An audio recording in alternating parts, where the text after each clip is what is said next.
আসসালামু আলাইকুম বন্ধুরা, আশা করি সবাই ভালো আছেন। আপনাদের দোয়া ও ভালোবাসা আমিও ভালো আছি। যেহেতু রোজা চলতেছে, ইফতারের জন্য ঘরোয়া পদ্ধতিতে কিছু পাকোড়া তৈরি করব আজকে, তো সেটা আপনাদের সাথে শেয়ার করব। এ জায়গায় নিয়েছি কিছু পরিমাণ মুরগির মাংস, দিয়ে দিলাম গরম মশলা বাটা, এরপর দিয়ে দিলাম মরিচের গুঁড়ো,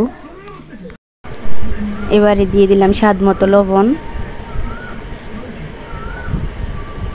দিয়ে দিলাম কিছু পরিমাণ টেস্টি সল্ট। তো টেস্টি সল্ট ছাড়া কিন্তু খাবারের রুচি বাড়ে না। এবার দিয়ে দিব সয়া সস। এবার মাংসটাকে ভালো করে মাখিয়ে নিব। আমি কিন্তু মাংসটাকে ভালো করে ঝরিয়ে নিয়েছি যাতে পানি না লেগে থাকে মাংসের গায়ে। তো দেখুন মাখানো হয়ে গেছে, অনেক সুন্দর করে মাখানোটা হয়ে গেছে। অনেক শুকনো অবস্থায় কিন্তু এটাকে আমি মাখিয়ে নিয়েছি। বন্ধুরা, ভিডিওগুলো ভালো লাগলে ছোট্ট করে একটা লাইক দিবেন, শেয়ার করবেন, সাবস্ক্রাইব করবেন। বন্ধুরা, এই জায়গায় আমি কিছু পরিমাণ ময়দা নেব। তো 1 কাপ পরিমাণ ময়দা নিয়েছি। এবার দিয়ে দিলাম স্বাদ মতো লবণ। এবার ভালো করে মাখিয়ে নেব। অল্প অল্প পানি দিয়ে মিশ্রণটাকে তৈরি করে নেব। মিশ্রণটা কিন্তু তৈরি হয়ে গেছে খুব পারফেক্টভাবেই। তো ঝরঝরা করে মিশ্রণটাকে আমি মাখিয়ে নিয়েছি। তো পুরো রান্নাটা রেসিপিটায় আজকে কিন্তু মারিয়া করেছে। তো দিয়ে দিলাম কিছু কর্নফ্লাওয়ার মুচমুচে ভাবের জন্য। এবার ভালো করে আবারও মাখিয়ে নেব। তো 1 পিস মাংস দিয়ে একটা করে পাকোড়া তৈরি করে নেব। এটা আমি কিন্তু ঘরে তৈরি করেছি বন্ধুরা, এর জন্য এটার নাম দিয়েছি আমি পাকোড়া। তো এটাকে ফ্রাই চিকেন বলে। তো মাশাআল্লাহ অনেক সুন্দর হয়েছে। এক এক করে সবগুলো আমি দিয়ে দিলাম। তো এবার উল্টে দিতেছি। দেখুন অনেক মুসমুসি ভাব একটা চলে আসছে। এটাকে ভাজার সময় চুলার আঁচটা কিন্তু মিডিয়াম রেখে দিবেন, বেশি দিলে হয়তো পুড়ে যেতে পারে। তো দেখুন বাদামি কালার চলে আসছে। এবার আমি নামিয়ে ফেলবো। মাশাআল্লাহ অনেক মুসমুসা হয়েছে, দেখতে অনেক সুন্দর হয়েছে, খেতে অনেক মজাদার হবে। আশা করি ছোটো বড়ো সবারই এই রেসিপিটা অনেক পছন্দ হবে ইফতারের টাইমে। তো আমার মারিয়া মারুফ তো অনেক পছন্দ করে।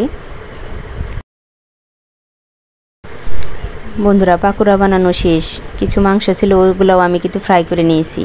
তো দেখুন মাশাআল্লাহ এগুলার কালারটাও কিন্তু অনেক সুন্দর হয়েছে। রেস্টুরেন্টে না যেয়ে চলুন আমরা সবাই বাড়িতে এরকম মজাদার খাবার তৈরি করে খাই। দেখুন ভিতরটা অনেক ইয়ামি হয়েছে, মুসমুসি। বন্ধুরা, এ জায়গায় আমি আলুর চপ বানাবো, এর জন্য কিছু মিশ্রণ তৈরি করতেছি। দিয়ে দিলাম টেস্টি সল্ট, স্বাদ মতো লবণ, তো হলুদের গুঁড়ো, তো অল্প অল্প করে পানি দিয়ে মিশ্রণটাকে তৈরি করে নেব। তো চপের মিশ্রণটা যদি ভালো হয় তাহলে চপটাও ভালো হবে, অনেক ফুলবে। তো এ জায়গায় দিয়ে দিলাম কিছু পরিমাণ আলু, শুকনো মরিচ, পেঁয়াজের বেরেস্তা। এবার স্বাদ মতো লবণ দিয়ে ভালো করে মাখিয়ে নেব। চপ বানানোর জন্য ভর্তাটা কিন্তু হয়ে গেছে। এবার ছোট ছোট করে একটা চপের শেপে আনবো। আজকে আমি 2টা রেসিপি আপনাদের সাথে শেয়ার করলাম। তো কেমন লাগলো আশা করি কমেন্টে জানাবেন। মিশ্রণটা কিন্তু পারফেক্টভাবে হয়ে গেছে। তো তেলটা গরম হয়ে গেছে। এই তেলে আমি কিন্তু পাকোড়া ভেজে নিয়েছিলাম, তো সেই তেলে আবার চপও ভেজে নিলাম। একই তেল দিয়ে 2টা রেসিপি বানিয়ে ফেললাম আজকে। তো এক এক করে চপগুলো দিয়ে দিতেছি। দেখুন অনেকটাই ফুলে গেছে, মাশাআল্লাহ দেখতে অনেক সুন্দর হয়েছে। এপাশ ওপাশ করে উল্টিয়ে নিলাম। তো দেখুন অনেক সুন্দর হয়েছে চপগুলো। এবার নামিয়ে ফেলবো।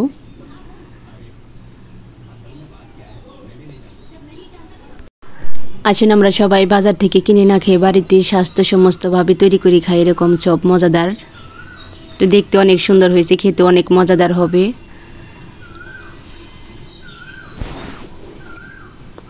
তো মারিয়া তো দেখুন সস দিয়ে খাওয়া শুরু করে দিয়েছি ইফতারের সময়। আল্লাহ হাফেজ। আশা করি সবাই ভালো থাকবেন। ভিডিওটা কেমন লাগলো জানাবেন।